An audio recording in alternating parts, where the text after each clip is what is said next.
వారు మనం సన్మానించుకోవాలి. అదే నిజమైన క్రైస్తవం. అంతేకాకుండా ఒక మాట్లాడుతున్నాడు, సహోదరుని ప్రేమించుడి. ఎవరు మన సహోదరులు? మన రక్తం పంచిపెట్టుకున్న వారే కాదు, మనతో ఉన్న వారే కాకుండా మనకి విరోధులు కూడా సహోదరుని మనం ప్రేమించే వారిగా ఉండాలి. 7వది చక్కటి మాట చెప్తున్నాడు. ఎంత చక్కటి మాట అంటే, దేవుడికి భయపడి. దేవుడిగా ఈరోజు సమాజంలో మనం గమనిస్తున్నాం, దేవుడికి భయపడే వారిలాగా ఉన్నాము. ఒకవేళ భయపడకపోతే ఎటువంటి పరిస్థితులకి మనకి దారి తీస్తుందో మనకు తెలుసు. దేవుడిలో మనం ఎప్పుడు కూడా ఆయనకు భయపడి ఆయన బిడ్డలుగా మనం ఆయన స్తుతించే వారుగా మనం గమనించాం. ఇశ్రాయేలు దేవునికి లోబడగా అనేకమైన వారు తన జీవితంలో కోల్పోయారు. ఈరోజు పరిస్థితి ఎలా ఉంది? ఈరోజు ప్రపంచ దేశాలు దేవుని కట్టడకు మనం లోబడి ఉంటున్నాము.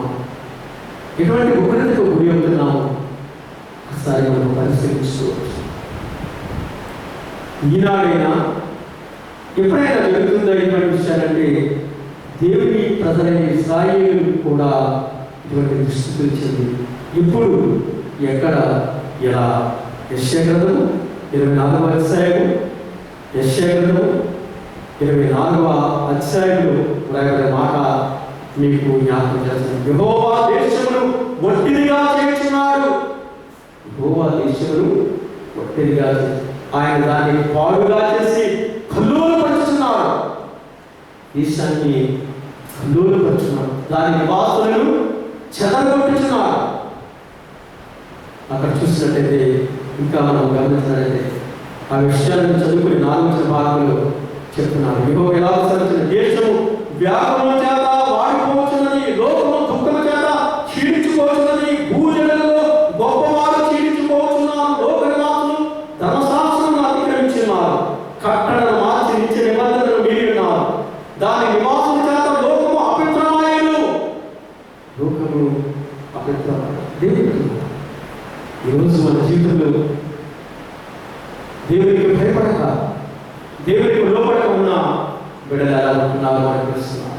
కనుక చివరి మాట 8వ వచనములో, హాన మంచి వారికి లేక సాత్వికులైన వారికి మాత్రమే కాక ముష్కరాలైన యజమానులు కూడా పూర్ణ భయంతో లోబడి ఉంటారు. ఈరోజు మనం ఎటువంటి దేవునికి లోబడి దేవుని యొక్క చిత్తము చూపని మనం ఉన్నాము. కనుక క్రైస్తవులైన మనం శ్రమలు వస్తున్నాయి, కష్టాలు వస్తున్నాయి, ఇబ్బందులు వస్తున్నాయి, ఇరుకులు ఉన్నవి. కానీ వాటన్నిటిని కూడా దేవుడు మనకు విముక్తి అనుగ్రహిస్తాడు.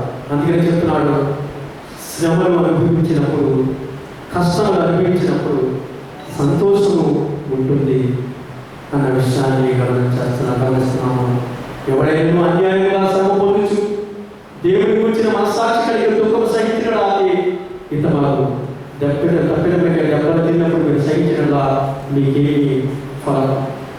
అందుకని మనము మేలు చేసి మనం దెబ్బలు పొందినప్పుడు, మేలు చేసి అవమానం పొందినప్పుడు దేవుడు మన సంతోషంగా, దేవుడు మనల్ని ప్రత్యేకంగా ఆయనకు మనము దేవుడి బిడ్డలుగా మనము దేవుడి కార్యములు మన పట్ల అనేకమైన జరిగితే దేవుని బిడ్డలుగా మనము ఎలా ఉండాలి, ఏ విధంగా దేవుడిలో ఆత్మీయ సత్యమును మనం పొందాలనే విషయాన్ని ఒక్కసారి మీకు హోమపత్రిక పరిచయం చేయాలని ఆశపడుతున్నాను. హోమపత్రికలో ఒకసారి మనం గమనించినట్టే 11వ అధ్యాయము 1 నుంచి 7 వరకు చెప్తున్నాడు. ప్రతి వారు పై అధికారులకు లోబడి ఉండవలెను, ఏలైనా దేవుడి వలన కలిగిన తప్ప మరి ఈ అధికారము లేదు. కనుక మనం అధికారాలకి ఆ చివరి వచ్చిన 7 వచ్చిన వారాలకు మీరు చదివితే మనం ఏ విధంగా లోబడి ఉండాలి, దేవుడిలో ఏ విధంగా ఆత్మీయమైన మేలు మనము పొందగలుగుతున్న విషయాన్ని జ్ఞాపకం చేస్తున్నాడు. ఈ పాఠాన్ని నేను ముగించబోతున్నాను. దేవుని బిడ్డల, మనము మన జీవితం, మన బ్రతుకు ఈరోజు క్రిస్టియన్ ఫెలోషిప్, మన సహవాసంలో మన డ్యూటీస్ ఎలా ఉండాలి, మంచిని గ్రహించాలి, చెడుని విసర్జించాలి. చెడు అనేది అంటున్నాడు, అవిశ్వాసంతో మీకు ఏమి చూడు, చీకటికి వెలుగుకి ఏమైనా సంబంధం ఉందా? నీవు చీకటిలో తిరగక వెలుగు సంబంధం ఉంటే ఒక క్రైస్తవుడిగా మాదిరికరమైన జీవితం జీవించని వాక్యము పత్రిక పాఠభాగం ద్వారా తెలియపరుస్తారు. రెండవది స్వార్థ పాఠ్యభాగాలు కూడా ఈరోజు మనం జ్ఞాపకం చేసినట్లయితే కొంచెం కాలమైన తర్వాత అంటున్నాడు. ఇక్కడ ఏమిటి కొంచెం కాలం? గమనించినట్టే కొంచెం కాలమైన తర్వాత మీరు నన్ను చూడదు, మరి కొంచెం కాలం నన్ను చూసిందని చెప్పాను. ఈ మాట రెండు భావాలు అన్నారు. శిష్యులతో చెప్పినప్పుడు కొంచెం కాలం నన్ను చూడడం, అది యేసయ్య చనిపోయి తిరిగి లేచున్నాను 3 దినములు ఆయన కనబడలేదు, కొంచెం కాలం.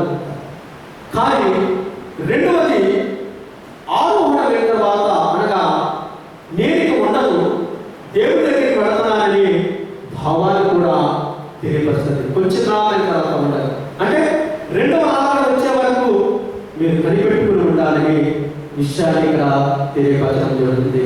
అందుకని అంటున్నాడు కొంచెం కాలం. అందుకని దేవుడి వాక్కులు ఈరోజు మనకి చెప్పడం పాఠం చూసినట్టయితే యోహాను సువార్త 16 అంటున్నాడు, మీరు ఏడ్చి ప్రలాపించులు కానీ లోకము సంతోషించును, మీరు దుఃఖించులు కానీ మీ దుఃఖము సంతోషమైన మీతో నిత్యముగా చెబుతున్నాను. దానికి ఉదాహరణ ఒక మాట, ఒక స్త్రీని తీసుకున్నాం. స్త్రీ ప్రసవించినప్పుడు ఆమె పడిన వేదన బాధ ఎంతోగానో ఉంటారు. అది ఎంతసేపు అంటే కొంచెం సమయం. తర్వాత ఆ బిడ్డను చూసి ఎంతగానో సంతోషిస్తారు. అలాగే మీరు కూడా ఈ లోకంలో నేను వచ్చేటంత వరకే మీరు కొంచెం కాలం శ్రమలు అనిపిస్తారు, కష్టాలు అనిపిస్తారు, ఇరుకులు ఇబ్బందులు ఉంటారనే విషయాన్ని తెలియపరుస్తున్నాను. నిజమే, ప్రతి క్రైస్తవుడు కూడా క్రైస్తవురాలు కూడా ఈ విషయాన్ని మనం నమ్మక తప్పదు. ఉదాహరణకి మొదటి పేతురు పత్రిక 4వ అధ్యాయము 12వ అంటున్నాడు, ప్రియులారా మిమ్మల్ని శోధించుటకు మీకు కలుగుతున్న అగ్ని వంటి మహాసంధ గురించి మీకేదో యొక్క వింత సంభవించినట్లు ఆశ్చర్యపడబడి 11వ అంటున్నాడు కదా, క్రీస్తు మహిమ బయలుపరచబడినప్పుడు మీరు మహానందంతో సంతోషించినట్లు క్రీస్తు శ్రమలలో మీరు పాలువారి ఉండగా సంతోషించి. 16 అంటున్నాడు, ఎవడైనా క్రైస్తవుడైనందుకు బాధ అనుభవించిన సిగ్గుపడక ఆ వేలు బట్టి దేవుని కొంచెం కాలం దేవుడు. ఈరోజు మన స్థితి తెలుసు. ఈరోజు మనమందరం కూడా గృహాల్లో ఉంటున్నాం, బయటకు వెళ్తాం లేదు. ఈ శ్రమ ఎంతకాలం అంటే కొంచెం కాలం అని దేవుడు చెప్తున్నారు. కొంచెం కాలం అనుకుంటే మన ఇంట్లో అనుకుంటే తర్వాత మనం ఆనందాన్ని సంతోషాన్ని మనం పొందగలం. అందుకని అంటారు, రాజులు యాజకులు లేక యజమానులు మన అధికారులు చెప్పిన కట్టడకు లోబడి ఉంటే మన దేవుడు కూడా మన విషయాల్లో గొప్ప కార్యములు చేస్తారనే విషయాన్ని. ప్రసవించబోయే స్త్రీ ప్రసవించబోయినప్పుడు ఎన్నో కష్టాలు, ఎన్నో ఇబ్బందులు, వేదనలు కలిగినప్పుడు కూడా బిడ్డ బయటకు వచ్చిన తర్వాత ఆ శ్రమ జ్ఞాపకం తెచ్చుకోదు. మనం కూడా ఈరోజు జీవించు 40 రోజుల పైనే మనం ఎక్కువ ఇలాలో ఉన్నప్పుడు కూడా కొంచెం కాలం మనం ఓపిక పడతాం. దేవుడు ఆత్మీయమైన వేడుకలు మనం పొందగలుగుతున్నాం. దేవుని వాక్కులు ఈరోజు చెప్పబడిన మాట 20వ వచ్చిన భాగానికి నేను తీసుకెళ్తున్నాను. అది మనకి ఏం చెప్తుందంటే, చెప్పబడుతున్నాడే, ఆ దినమున మీరు దేని గురించి నన్ను అడుగులు, మీరు తండ్రిని నా పేర ఏమడిగినను ఆయన మీకు అడిగినప్పుడు మీతో నిశ్చయగా చెప్పుతున్నాను. దేవుడిని మనం ఏది అడిగితే అది దేవుడు మనకు అనుగ్రహిస్తాడు. నీకేది లోటు ఉంది? ఎవరిని అడగాలను? తండ్రిని అడగాలి, గోవ తండ్రిని అడగాలి. ఎవరి పేరున? యేసుక్రీస్తు పేరు. అది నీకేమి లోటు ఉన్నది? క్రైస్తవురాలుగా ఉన్న లోటు నీకేది ఇస్తాడు? ఏమి కావాలంటే కొన్ని మాట చెప్పిన ఒకటి సాల్వేషన్, రక్షణ. ఈ రక్షణ మనుషులు ఇచ్చేది కాదు. ఈ రక్షణ అనేది మనుషులు ఇచ్చేది కాదు. అపోస్తలుల కార్యము 4:12 అంటాడు, ఈ రక్షణ యేసుక్రీస్తు నామములో మాత్రమే ఈ రక్షణ జరుగుతారు. రెండవది బాప్తిసం. ఈ బాప్తిసం అనేది యేసుక్రీస్తు నామములో, యేసయ్య అని చెప్పాడు, తండ్రి కుమారుని పరిశుద్ధాత్మక నామములో బాప్తిసము తీసుకోవాలి. ఒకటి రక్షింపబడాలి, రెండవది బాప్తిసం తీసుకోవాలి, మూడవది ఫెలోషిప్, సహవాసములు మనం ఉండాలి. లోకస్ 19:40 ఏ విధంగా ఫెలోషిప్ కలిగి ఉండాలి. క్రీస్తు కలిగిన మనం కూడా సహవాసంలో ఎంతో, ఈ సహవాసం కూడా కావాలంటే క్రీస్తు నామములోనే మనకు దొరుకుతారు. యేసుక్రీస్తు నామములోనే ఈ ఫెలోషిప్ అంటే ఎక్కడైతే ఇద్దరు ముగ్గురు నా నామమును స్మరిస్తారో అక్కడ ఉంటానని సరిస్తాం. అంటే ఈ ఫెలోషిప్ కూడా దేవుని యొక్క నామం. వర్షిప్, ఆరాధనలో కూడా అది యేసు నామమును ఆరాధిస్తే ఆరాధనలో మనం ఆధ్యాత్మిక శక్తిని పొందగలం. గుడ్ డీడ్స్, మంచి పనులు చేయగలం. మార్క్స్ 1:40 నీవు ఎటువంటి వాడమే క్రీస్తుని కలిగి ఉన్నప్పుడు మంచి పనులు చేస్తాం. అటువంటి మంచి పనులు చేస్తే గడిగా ఉండాలి. ప్రీచింగ్, యేసుక్రీస్తును ప్రకటించేవారు ఉండాలి. ఈరోజు లైవ్ ద్వారా మీరు దేవుని వాక్యం ఈరోజు దైవజనుల ద్వారా విన్న వాక్యాన్ని ప్రకటించేవారు ఉండాలి. తర్వాత ఈ స్వస్థత కలిగి ఉండాలంటే యేసుక్రీస్తు నామములోనే. మరి ఎక్కడ మనకి స్వస్థత దేవుడు అనుగ్రహింపబడాలి. జడ్జిమెంట్ రాబోయే దినాల్లో యేసుక్రీస్తు నీకు నాకు తీర్పిస్తాను.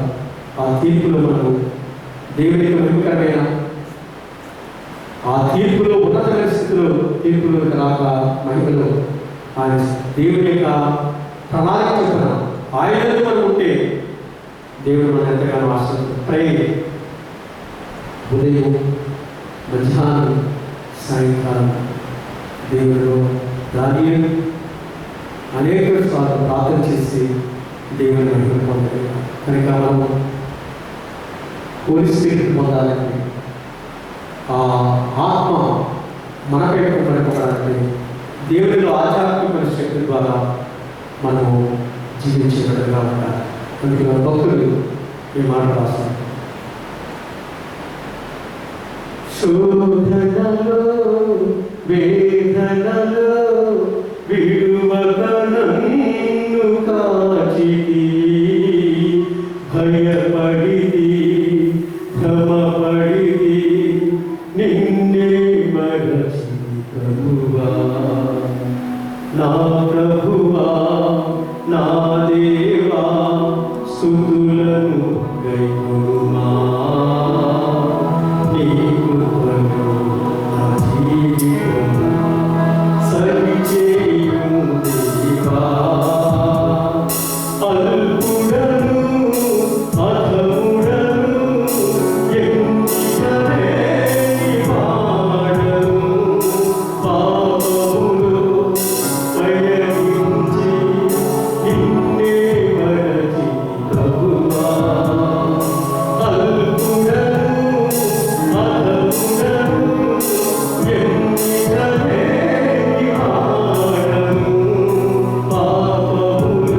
పాపములో పయనించి నిన్నే మరచి ప్రభువా. నా ప్రభువా నా దేవా స్తుతులను గైకొనుమా, నీ కృపను నా జీవితము సరిచేయుము దేవా, సరిచేయుము దేవా. సమస్త జ్ఞానం తెలియని సమాధానం యేసుక్రీస్తు వారి జీవితంలో తన కొరకు కావలేదుగా.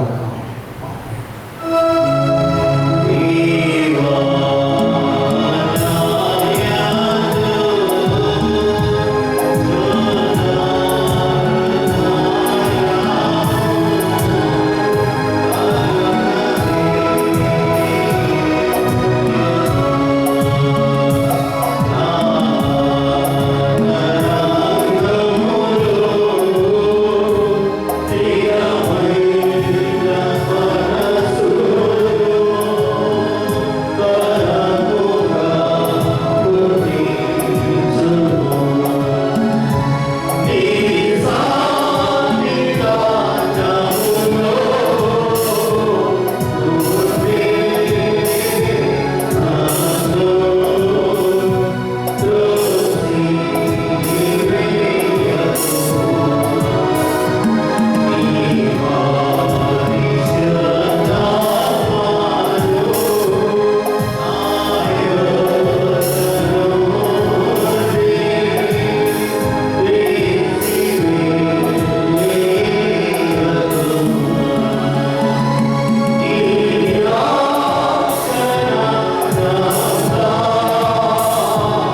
దేవుడు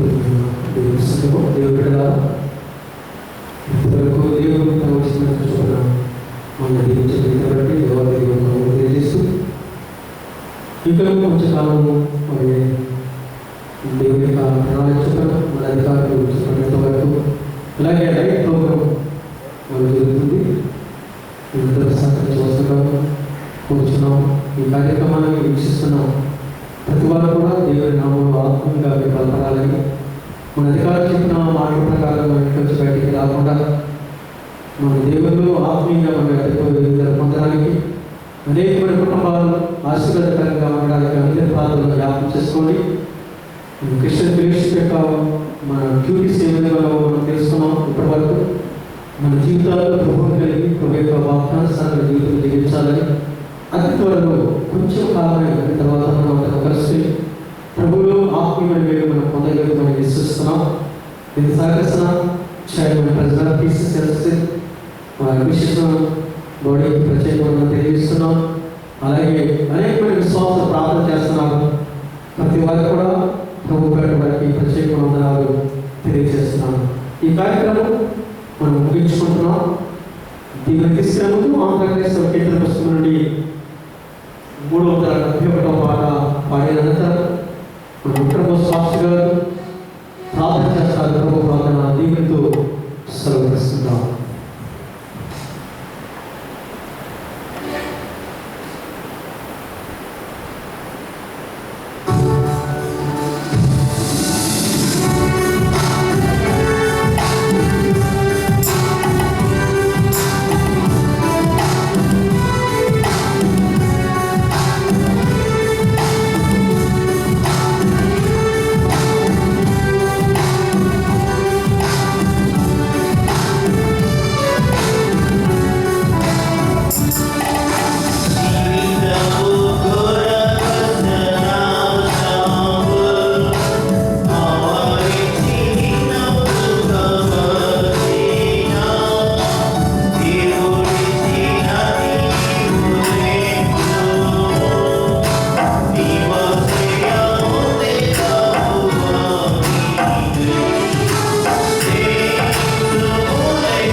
ప్రార్థన. పరిశుద్ధుడు పరిశుద్ధుడు పరిశుద్ధుడని నిత్య వృద్ధుల చేత గౌరవించిన మా పరమ తండ్రి నీకు వందనాలు. నాయన ప్రభు, ఈ భయంకరమైన దినాలలో అనుకూల పరిస్థితుల్లో, ప్రతికూల పరిస్థితుల్లో నీ సన్నిధిలో చందవంతంగా చేరి నిన్ను ఆరాధించడానికి, స్తుతించడానికి, గర్పరచడానికి నువ్వు అందించిన రుణాన్ని బట్టి నీకు వందనాలు. ఎంతో మందికి లేని ధన్యత మాకు ఇచ్చావు ప్రభు, నీకు వందనాలు.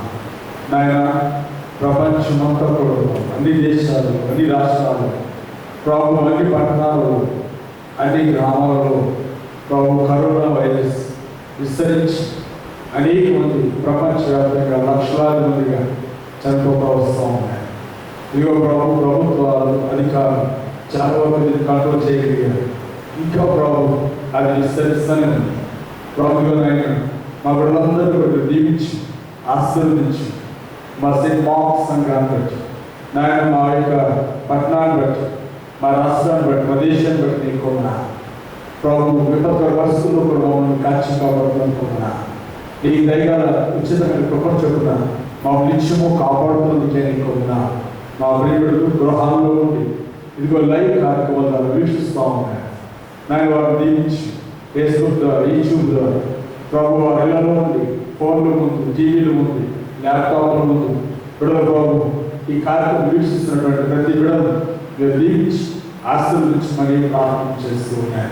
మా ప్రియుల ప్రభు, నాయన ఈ భయానక పరిస్థితుల్లో ప్రభు, నాయన బయటకు వెళ్ళకుండా వాళ్ళతో వారు జాగ్రత్త తీసుకుని సామాజిక డిస్టెన్స్ మెయింటైన్ చేస్తూ బిడ్డల ప్రభు వారి ఆరోగ్యంలో కాపాడుకుంటూ ఈ సాక్షిగా ఉన్నట్లు దీవించి మరీ ప్రార్థిస్తూ ఉన్నాయి.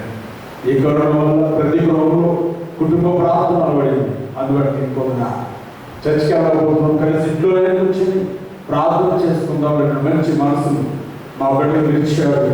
అందుబట్టి ఇంకొక ప్రతి గృహంలో ఈరోజు నాయన ప్రార్థన జరుగుతూ ఉంది. ప్రతి గృహంలో ఈరోజు ఈ వాక్యం చదవబడుతూ ఉంది. ప్రతి గృహంలో ఈ నాయన ప్రభు నీ గురించి స్తుతిస్తూ ఉన్నారు, పాటలు పాడుతూ ఉన్నారు. అందుబట్టి ప్రత్యేకించి నీకున్నా వరుణిగా ఆయన ఇంకా కొద్ది రోజులు ఆయన బాబు మా ముందు సమస్య ఉంది, దాన్ని అధిగమించినట్లు మాకు దయచేయాలి. వరుణిగా మా సంఘం ఎంతో సహకరిస్తూ ఉంది, మా సంఘం ఎంతో సహకరిస్తూ ఉన్నారు. వారందరినీ దీవించి ఆశీర్వదించి దీనందరికీ ప్రభు ప్రయాసపడుతూ బట్టి నీకున్నా. చైర్మన్ గారు బట్టి ప్రత్యేకించి నీకున్నా. ప్రజలు గారు బట్టి నీకున్నా. మా బిసిసి వారి బట్టి, ఎల్సిసి వారి బట్టి ప్రభు ప్రత్యేకించి నీకున్నా. మా గొడవ ప్రభు సంఘ కార్యక్రమాల విషయంలో చక్కగా సర్దిస్తున్న దాబట్టి వారి కుటుంబాలను దీవించి, గురువారిని దీవించి, ఇక వస్తువులు స్వార్థను ప్రకటిస్తాం. ఇప్పుడు దీవించి మనకి ప్రార్థన చేస్తూ ఉన్నాయి. మరొక ఈరోజు నిన్న వాక్య భాగంలో ఇదిగోనైనా క్రైస్తవులు ఎలాగో ఉండాలో ఈ వాక్యంలో హెచ్చరించారు. వారి విధులు ఏమిటో హెచ్చరించారు. వారి తగినటువంటి జీవితం మేమందరం కలిసి జీవించడానికి ప్రయత్నించి ప్రారంభిస్తూ ఉన్నాయి. మరొకగా ప్రభు అతి తొందరలోనే మేమందరం సన్నిధిలో సామూహికంగా కూడి ఆరాధించే కృప మా అందరికి దయచేయమని ప్రార్థిస్తూ ఉన్నాయి. అందువరకు నీ కాపుదల, నీ ప్రసన్నత మా సంఘటనలో తెచ్చు, వారి కుటుంబాన్ని తెచ్చు. నాయన కంచి వేయండి, నీ కాపుదలు ఇవ్వండి. ఏ కరోనా వైరస్ మమ్మల్ని చూడకుండా నీ కాపుదలు అంటే మాకు ఏ భయం లేదు. ఎందుకంటే యోగ కుటుంబానికి నిత్యము కంచి వేస్తూ వచ్చారు. కాబట్టి ప్రభు యోగ కుటుంబం నిత్యము క్షేమముగా, ఆరోగ్యముగా, సంతోషముగా ఫలించే కుటుంబంగా ఉండదు. అలాగే ప్రభు నాయన సాతాను మమ్మల్ని శోధించడానికి ప్రభు ఎవరు మిగులుమా అని తిరుగుతున్న సందర్భాలు నీకంటే మాకు అవసరం. కనుక మేమందరూ ప్రార్థిస్తూ ఉండగా మా గృహాలను కంచివేయి, మా కుటుంబాలను కంచివేయి, మా జీవితాలను కంచివేసి ఈ కరోనా వైరస్ వృత్తులను చేయాలి.